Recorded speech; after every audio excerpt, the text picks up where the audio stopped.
Good morning, students. Today we will learn our new chapter in English grammar for class 4, right?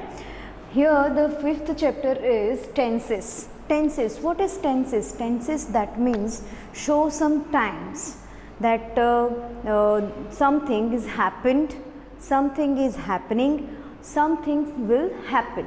That means that the things when it happens, then it shows the tenses. कौन सा काम कब हुआ है वो हमें जानने के लिए टेंसेस का यूज़ करना रहता है, राइट? जनरली क्या होता है बेटा कि टेंसेस है, कोई भी काम है तो tenses is related with the time, right? ये काम मैंने कल किया था, दैट मीन्स मैंने दूध पिया था, ठीक है? अभी मैं दूध पीता हूँ, फिर मैं कल दूध पीऊँगा, या फिर मैं रोज़ दूध पीता हूँ. This is about all the time, the things related with the time, that is shows the tenses. Just now in this chapter we just introduce first of all, right? You will be more clear by studying some sentences. Like first here, she writes story, right? The second one, she is writing a story. She has written a story. She wrote a story. She was writing a story, and she will write another story. Here you can see the different. Only the person is same, but the things what she doing or does or done, this shows the different time. This stories is done there, right? Only story के related ही काम चल रहा है, लेकिन अलग अलग time के हिसाब से अलग अलग सेंटेंसेस बने हैं. फॉर एग्जाम्पल हमने फर्स्ट सेंटेंस लेना है तो शी राइट स्टोरी, वो स्टोरी लिख रही है, या फिर वो स्टोरी लिखी, उसने स्टोरी लिखी, वो स्टोरी लिखी है. फिर यहाँ पे आ गया see writes a story, writing a story मतलब अभी वो लिख रही है, कंटिन्यूटी दिखाती है. Here you have to must see the verb forms. See here the writes, right? Here is writing. Here the third sentence, she has written a story, उसने story लिख डाली. दैट मीन्स परफेक्शन के साथ में has plus अलग अलग form में अभी आपको बताती हूँ कि किसे क्या कहेंगे. This is called the perfect tense. Which perfect tense? Present perfect tense, right? Now she wrote story, उसने स्टोरी लिखी थी. That is here you can see the different types of verb forms. From there and there you come to know the which tense is there, right? She was writing story, वो story लिख रही थी. She will write another story, वो दूसरी कोई story लिख रही है. Here first is simple present tense. Second one is the ing form plus to be form. जो प्रेजेंट के टू बी फॉर्म होते हैं ना बेटा, प्रेजेंट टेंस के टू बी फॉर्म क्या रहेंगे? प्रेजेंट टेंस के टू बी फॉर्म रहेंगे एम, इज और आर. ये इसके टू बी फॉर्म रहेंगे, प्लस उनका जो भी वर्ब है, जो एक्शन वर्ड है, वो आईएनजी के साथ में आएगा. तो it is shows the continuity, मतलब कंटिन्यू, कोई ना ये काम चालू है, प्रेजेंट है इसलिए है. Okay. Now she has written a story, मतलब उसकी स्टोरी अभी जस्ट ख़त्म हो गई है, मतलब ये हो गया अपना present perfect tense.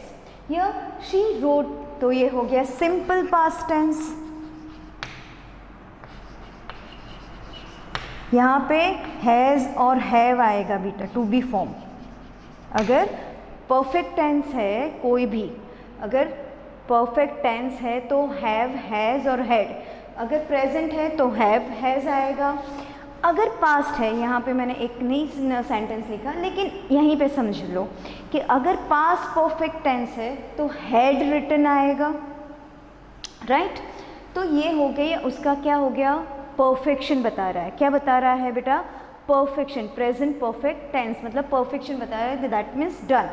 Here she wrote a story, उसने स्टोरी लिख दी। She was writing a story, तो यहाँ to be form past form में क्या आ जाएगा, वॉज और were, was and were, these are two past form to be formed, right? Then she will write another story. Here future tense में आएगा will और shall in to be form, right?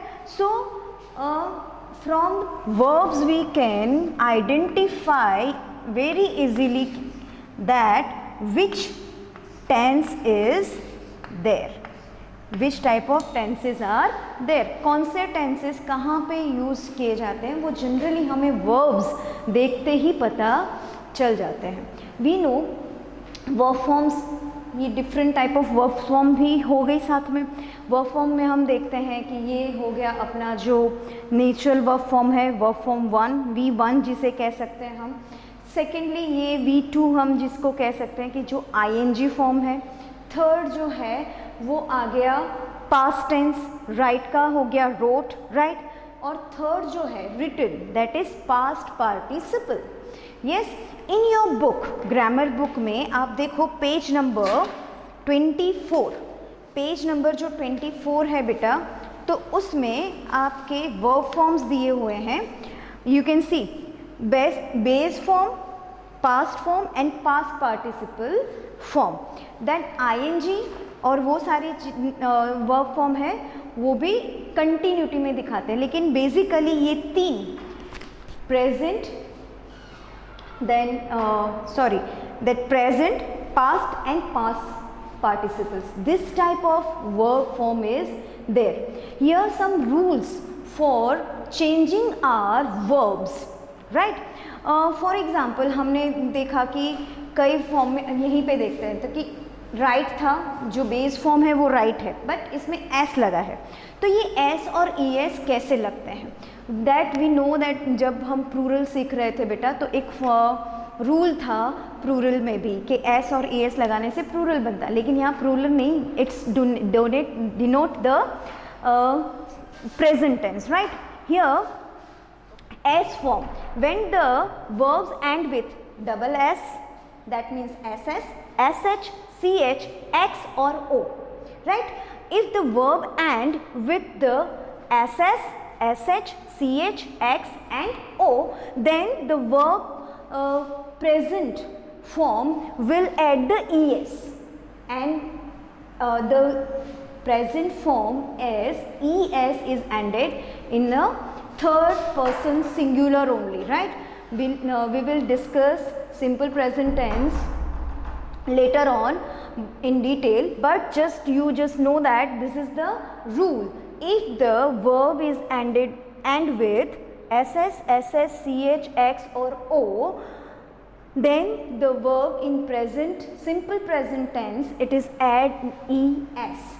Okay beta, now the second rule, verbs ending with the consonant and plus y, जहाँ पे जो verb है उसका end हो गया y से, right, और उसके आगे वाला मतलब just before वाला जो verb है, जो letter है वो consonant है, then क्या हो जाएगा, जो y है वो cut हो जाएगा। ये rule भी हमने singular plural में सीखा हुआ है। y होगा वो कट हो के चेंज होगा किसमें, I में, किसमें चेंज हो जाएगा, I में। देन ES लगेगा, लास्ट में हम क्या लगाएंगे, ES। सिंपल प्रेजेंट टेंस में थर्ड पर्सन सिंगुलर में ही हमें S और ES लगाना है। डिटेल में हम नेक्स्ट वीडियो जो होगा अपना सिंपल प्रेजेंट टेंस के लिए उसमें सीखेंगे, राइट।